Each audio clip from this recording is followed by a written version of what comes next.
கரூர் சம்பவத்தில் பாதிக்கப்பட்ட குடும்பங்களை வந்து விஜய் சந்தித்து பேசுகிறார்ல, அந்த சந்தித்து பேசுகிற நிகழ்ச்சி வந்து பார்த்திங்கன்னா சென்னைங்கிறது முடிவாயிடுச்சு. இப்போ வந்து மாமல்லபுரத்தில் தான் விஜய் வந்து அவங்க எல்லாரையும் சந்தித்து பேச போகிறாரு. மாமல்லபுரத்தில் வந்து ஒரு தனியார் விடுதியில் வந்து ஒவ்வொரு குடும்பத்தையும் தனித்தனியாக சந்தித்து பேச போகிறாரு. கிட்டத்தட்ட பார்த்திங்கன்னா 50 ரூமு புக் பண்ணிட்டாங்க இப்போவே. ஏன்னா 27ஆம் அவங்கள சந்திக்க போகிறாங்க. அதாவது நாளை மறுதினம் 27ஆம் வந்து கரூரில் பாதிக்கப்பட்ட குடும்பங்களை வந்து சந்தித்து அவங்களுக்கு தனித்தனியாக ஆறுதல் கூறுறாரு.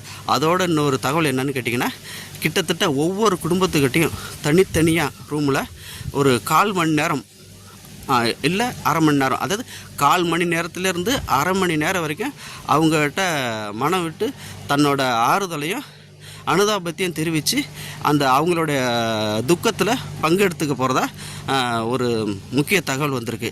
இப்போ என்னென்னு கேட்டிங்கன்னா, அவங்களுக்கு வந்து தனித்தனியாக வந்து இப்போ பார்த்திங்கன்னா பஸ்ஸெல்லாம் புக் பண்ணிட்டாங்க. கரூர்லேருந்து அவங்கள அழைச்சிட்டு வரதுக்கு உண்டான பஸ்ஸெல்லாம் புக் பண்ணிட்டாங்க.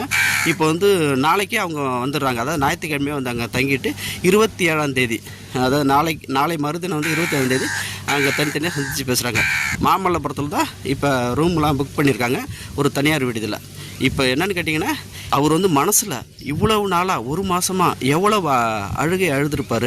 இப்போ அந்த அழுகையெல்லாம் ஒரு அனுதாபத்தை அவங்ககிட்ட ஆறுதல் சொல்லும் போது எவ்வளோ கொட்டி தீர்க்க போகிறாருங்கிறது ஒரு கற்பனையாக நம்ம நினச்சா கூட நமக்கே மனசு கனத்து போயிடும். இப்போ அப்படி ஒரு சூழ்நிலை தான் விஜய் வந்து இருக்கார். இப்போ வந்து மாமல்லபுரத்தில் 27ஆம் நாளை மறுதினம் சந்தித்து அவங்கள ஆறுதல் கூறாரு. பார்ப்போம் அடுத்தது என்ன நடக்குதுன்னு.